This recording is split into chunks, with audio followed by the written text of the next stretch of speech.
Kalau kita kan enggak, sangat-sangat materialistik. Ini yang membedakan kita. Sebenarnya nangis dan senyum itu satu keharusan karena Allah punya madharul jalal. Ketika Allah dengan sifat keagungannya, maka kita ini coro Jawa serako bersenyum. Tapi Allah itu kadang sebagai madharul jamal, adanya satu keasikan. Sehingga yang merengut itu yang salah. Makanya dalam ilmu tasawuf, kutub wali itu hanya dua, Allah dengan madharul jalal, dengan Allah yang madharul jamal. Contoh madharul jalal misalnya gini, ketika Nabi Musa ingin melihat Allah, saking kangennya ingin melihat Allah, Robbi arini anzur ilaik, ya Allah saya beri hak untuk melihat engkau. Allah dengan jalalnya gini, Allah itu qadim, superior, tentu gak layak tersentuh barang hadis itu makhluk. Sehingga ketika falam matajalla rabbuhu lil jabali ja'alahu dakka wa kharra Musa sa'iqa, sehingga gak levelnya apapun hebatnya Nabi ini tetap makhluk, sementara Allah itu qadim, gak kuat. Makhluk yang fana ini, yang profan ini gak kuat menampung zat yang qadim, yang superior, sehingga gunung pun hancur, Nabi Musa pingsan. Tapi ketika Allah dengan madharul jamal itu Allah dengan keindahannya, dengan kasih sayangnya memberi hak makhluknya untuk melihat. Nah, di sini ini Allah sering ngendikan wujuhu yauma idzin nadhirah ila rabbiha nadhirah. Nanti ada wajah-wajah yang di surga itu melihat saya, kata Allah. Tapi apakah betul melihat kayak saya melihat dosen, melihat Pak Rektor, melihat teman-teman? Itu tidak bisa. Karena Allah itu qadim, sehingga meskipun manusia ahlul jannah melihat Allah, tetap Allah ngendikan la tudrikuhul absar wa huwa yudrikul absar. Karena Allah dibalik jamalnya ya punya jalal, dibalik jalalnya juga punya jalal. Sehingga selalu di Quran itu diulang beberapa kali supaya proporsional. Nah, kenapa ahli sunnah tetap berkeyakinan Allah bisa dilihat? Logikanya begini, fa inna kulla maujudin yasihu ayyura. Allah itu zat sing nyata-nyata wujud dan punya eksistensi. Di mana-mana sesuatu yang wujud itu layak untuk bisa dilihat. Lalu pertanyaannya gini, kenapa kita tidak bisa melihat sekarang kok nunggu di akhirat? Karena mata kita sekarang itu profan, fana. Sementara kita setelah di surga, tubuh kita didesain abadi. Ya, saya ulang lagi ya, setelah kita di surga, semua fisik kita ini didesain abadi. Tentu karena desainnya sudah abadi, layak melihat zat yang abadi. Tapi pertanyaannya, kenapa tidak bisa ikhatoh, tidak bisa melihat sampai faham, la tudrikul absar? Karena abadi kita itu diabadikan, sebagaimana surga abadinya diabadikan, neraka ya diabadikan. Sementara Allah abadi dengan dirinya sendiri, yaitu Al-Qayyum, atau dalam bahasa ngajinya qiyamuhu binafsi. Nah, lalu pertanyaan, makanya Mu'tazilah itu menentang betul kalau orang di surga bisa melihat Allah. Cara berpikir Mu'tazilah, melihat itu artinya yang dilihat ada arahnya, sementara Allah terbebas dari arah. Tapi kata ahli sunnah, cara berpikir tidak seperti itu. Melihat itu pokoknya tahu. Nah, tahu karena mata itu karena kita ditakdir tahu itu karena mata. Sebetulnya yang menjadikan tahu itu tidak mata. Ya kalau tahu ya tahu saja, bukan harus pakai mata. Itu cara berpikir ahli sunnah wal jamaah. Jadi saya beri ya bocoran ya. Kenapa madzhab ahli sunnah itu yang dipilih oleh banyak mayoritas di dunia, jumhur itu. Ahli sunnah itu dianggap pikirannya lebih orisinal. Misalnya ahli sunnah kalau ditanya, kenapa kamu melihat? Ya melihat saja. Kenapa kamu mendengar? Ya mendengar saja.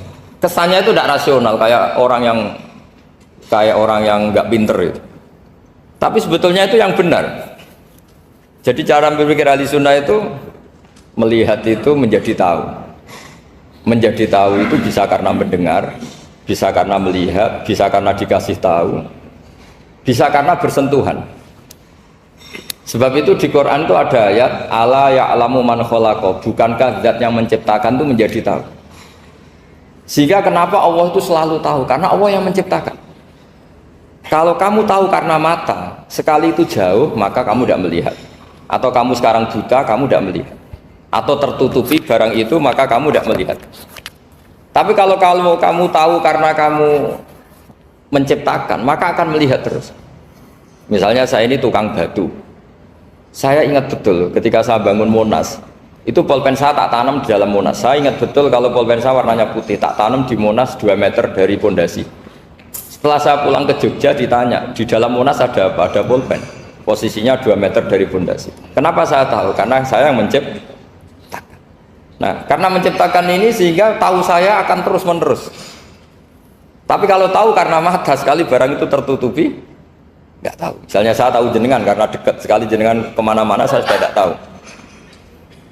Tapi kalau saya menaruh sesuatu di tubuh Anda, sehingga kamu kemana-mana tetap tahu bahwa barang itu ada di tubuh.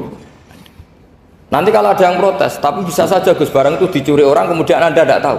Yang menjadi tidak tahu karena saya sudah tidak menciptakan suasana itu. Selagi saya yang menciptakan, maka akan tahu terus. Nah, tapi karena Allah ini menciptakan semua yang ada di bumi, maka Allah tahu terus.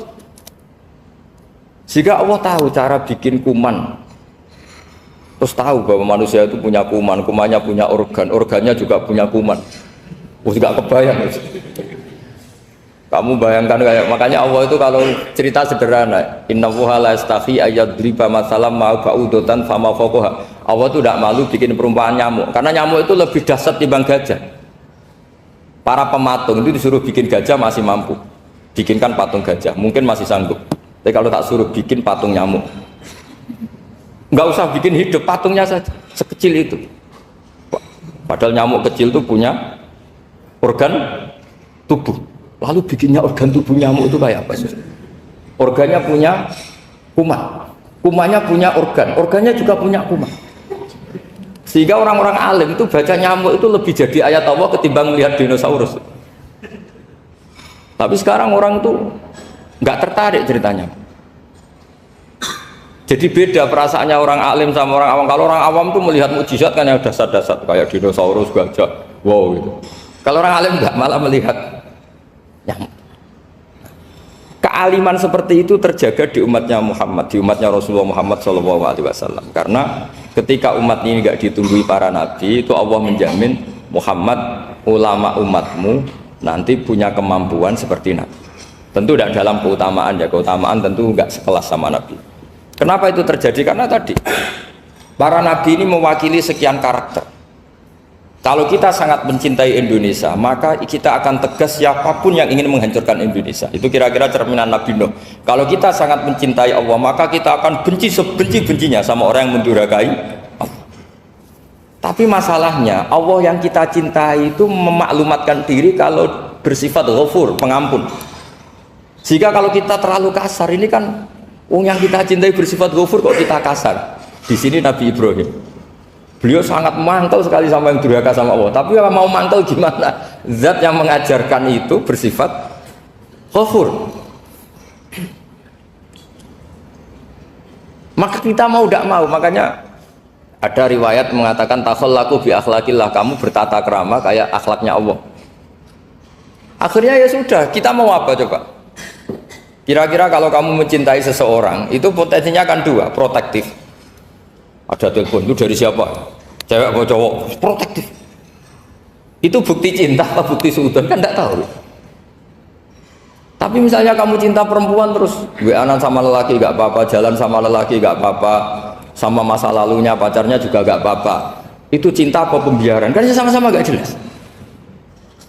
Nah kira-kira mencintai Allah itu kira-kira analoginya seperti itu. Kalau yang satu protektif, Allah harus zat satu-satunya yang disembah, nggak boleh didurhakai, nggak boleh dikhianati kok. Sehingga ini sangat keras sekali. Nah ini Nabi Nuh. Di sini ada Nabi Ibrahim, karena orang yang zat yang kita cintai bersifat ghafur. Jika kalau kita terlalu tegas, beda dengan sifatnya Allah yang bersifat ghafur.